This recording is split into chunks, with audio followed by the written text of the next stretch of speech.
கர்த்தருடைய நாமம் மகிமைப்படுவதாக. சகோதரிகளின் காலை தியானம் இதன் மூலமாக உங்களை சந்திப்பதில் மிகுந்த மகிழ்ச்சி.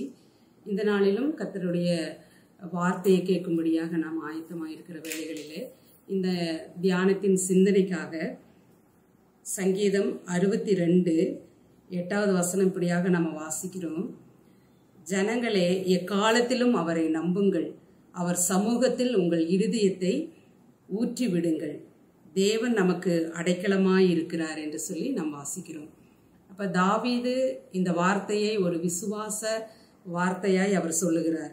எக்காலத்திலும் அவரை நம்புங்கள் என்று சொல்லுகிறதை நம்ம பார்க்க முடியும்.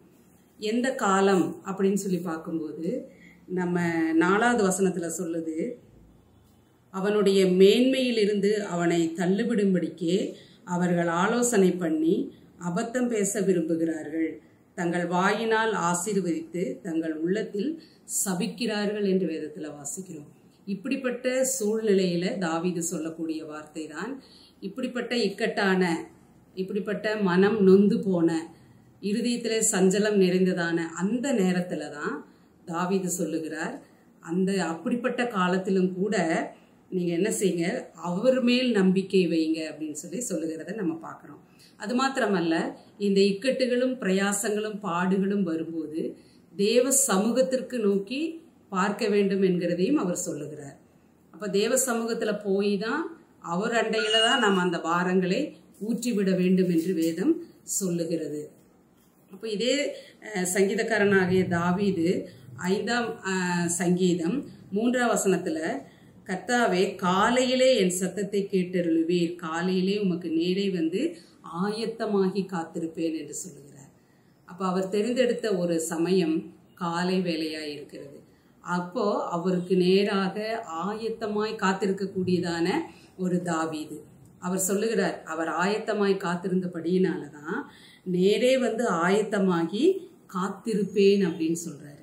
ஏன் நம்ம காலையில நேரத்துல ஆயத்தமாகி காத்திருக்க வேண்டும் அப்படின்னு சொல்லி நம்ம 50வது ஏசாயா 50ஆம் அதிகாரத்துல 4வது வசனத்துல பார்க்கும்போது, இளைப்படைந்தவனுக்கு தன் ஆத்துமா இளைப்படைந்து இருக்கிறது இல்லைங்களா, அந்த வேளைகளில அந்த சமயத்திற்கு ஏற்ற வார்த்தையை சொல்ல நான் அறியும்படிக்கு கர்த்தராகிய ஆண்டவர் எனக்கு கல்விமானின் நாவை தந்தருளினார், காலைதோறும் என்னை எழுப்புகிறார், கற்றுக்கொள்ளுகிறவனைப் போல நான் கேட்கும்படி என் செவியை கவனிக்க செய்கிறார் என்று வாசிக்கிறோம். அப்ப காலைதோறும் கற்றுக்கொள்ளும்படியாக இந்த நாளில எனக்கு இருக்கிறதான மனக்குழப்பங்கள், எனக்கு இருக்கிறதான பிரச்சனைகள், எனக்கு இருக்கிறதான எல்லா விதமான காரியங்களையும் தேவ சமூகத்துல போய் நான் கற்றுக்கொள்வதற்காக காலையில நான் காத்திருக்கும் பொழுது, அவரை ஆராதிப்பதற்காக காலையில நான் காத்திருக்கும் பொழுது கர்த்தர் நம்மளோடு கூட மெய்யாலுமே பேசுகிற தேவனாய் இருக்கிறார். ஆகவேதான்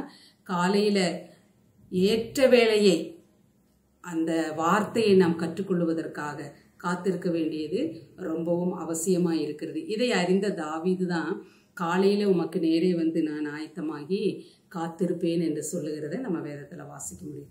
நம்மளுடைய வாழ்க்கையில கூட நமக்கு வருகிற பிரச்சனைகள், துன்பங்கள், பாடுகள், இது நம்மளுடைய மனதை மனம் அடிவடைய செய்கிறது.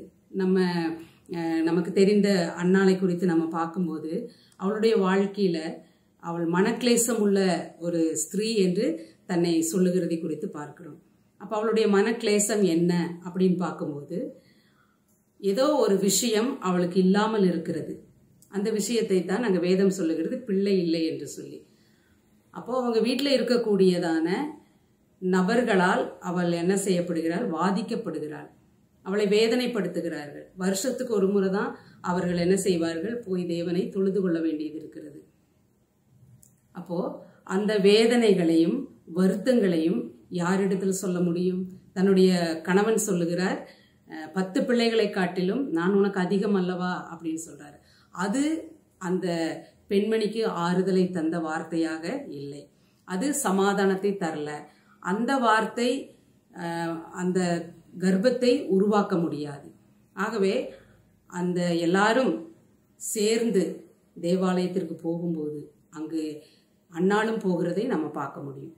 அப்ப தேவ சன்னிதானத்துல போய் அவள் என்ன செய்கிறாள், அங்கு இருதயத்தில் ஆண்டவரோடு பேசுகிறதை நம்ம அங்க பார்க்க முடியும். அப்ப இருதயத்துல தேவனோடு கூட பேசக்கூடிய வார்த்தைகள் தேவனுக்கும் பேசுகிறதான அந்த அன்னாளுக்கும் அது தெரிந்த விஷயமா இருக்கிறது. அப்ப தன்னுடைய மனக்லேசங்களை எல்லாம் அங்க சங்கீதத்துல வாசித்த மாதிரியே அங்க ஒரு வார்த்தை இருக்கிறது, ஊற்றிவிட்டாள் என்று சொல்லப்படுகிறது. அப்ப தேவ சமூகத்துலதான் நம்மளுடைய எல்லா மனக்லேசங்களையும் வேதனைகளையும் வலிகளையும் நாம் என்ன செய்ய வேண்டும்? ஊற்றி வைக்க வேண்டும்.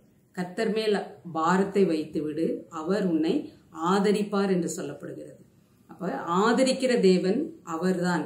அதை நன்றாய் அறிந்த அன்னாள் தேவ சமூகத்துல போய் அவள் விண்ணப்பிக்கிறதை நம்ம பார்க்க முடியும். அப்போ அந்த ஏலியாகிய தீர்க்கதரிசியின் மூலமாக நீ சமாதானத்தோடு போ என்கிற வார்த்தையையும் அங்கு அவள் காதுகளிலே கேட்கிறது. அதுக்கப்புறமாக அவர்கள் காலையில எழுந்து தேவனை பணிந்து கொண்டார்கள் என்று சொல்லப்படுகிறது. அப்ப காலையில தேவனை நாம் தேட வேண்டும், அவர் சமூகத்திற்கு போக வேண்டும், காரியங்களை அவரிடம் சொல்ல வேண்டும். இதுதான் தேவனுக்கும் நமக்கும் இருக்கக்கூடிய ஒரு ஐக்கியமாய் காணப்படுகிறது. இதை அறிந்த தாவீது அப்ப எப்ப நாம் ஜெபிக்க வேண்டும்? இக்கட்டான சூழ்நிலைகள்ல, நம்மளுடைய இருதயத்தை பாரம் அழுத்துகிற வேளைகளில தேவ சமூகம் தான் நமக்கு அடைக்கலமாய் இருக்கிறது. தேவ சமூகத்துலதான் நமக்கு நீதி கிடைக்கிறது. தேவ சமூகத்துலதான் நமக்கு மகிழ்ச்சியாய் இருக்கிறது அப்படின்னு சொல்லி நம்ம வேதத்துல வாசிக்கிறோம். இனி ஒரு வசனத்தை கூட நம்ம வாசிக்கலாம். பிலிப்பியர் 4ஆம் அதிகாரம் 6வது வசனத்தில் இப்படியாக வாசிக்கிறோம். நீங்கள் ஒன்றுக்கும் கவலைப்படாமல் எல்லாவற்றையும் குறித்து உங்கள் விண்ணப்பங்களை ஸ்தோத்திரத்தோடு கூடிய ஜெபத்தினாலும் வேண்டுதலினாலும் தேவனுக்கு தெரியப்படுத்துங்கள் என்று சொல்லப்படுகிறது. அப்ப இங்க என்ன ஒரு காரியத்தை சொல்லப்பட்டிருக்கிறது அப்படின்னா, ஸ்தோத்திரத்தோடு கூடிய ஜெபத்தினாலும் வேண்டுதலினாலும் என்று சொல்லப்படுகிறது. அங்க வேண்டுதல் செய்தார் என்று வாசித்தோம். புதிய ஏற்பாட்டுக்குள்ள வரும்போது அந்த காரியங்களுக்காக ஸ்தோத்திரம் செலுத்த வேண்டும். ஆண்டவரே, இப்படிப்பட்ட நிந்தை எனக்கு வந்ததுக்காக ஸ்தோத்திரம் ஆண்டவரே அப்படின்னு சொல்லி அந்த ஸ்தோத்திரத்தோடு கூடிய அந்த வேண்டுதலை தேவனுக்கு நாம் தெரியப்படுத்த வேண்டியது அவசியம். ஒன்றுக்கும் கவலைப்பட வேண்டாம் அப்படின்னு சொல்லி அங்க அப்போஸ்தலனாகிய பவுல் சொல்லு. எல்லாவற்றையும் குறித்து விண்ணப்பங்கள் இருக்குமே, ஆனால் அதற்கு முதலாவது ஸ்தோத்திரத்தை செலுத்த வேண்டும் என்று வேதம் நமக்கு கற்றுக் கொடுக்கிறது. ஆகவே கர்த்தருக்குள் பிரியமானவர்களே, இப்படிப்பட்டதான அந்த திட நம்பிக்கை தாவீதுக்கு இருந்தபடியினாலதான் அவர் சொல்லுகிறாரு, எக்காலத்திலும் கர்த்தரை நாம் என்ன செய்ய, அவரை நம்ப வேண்டும் அப்படின்னு சொல்றாரு.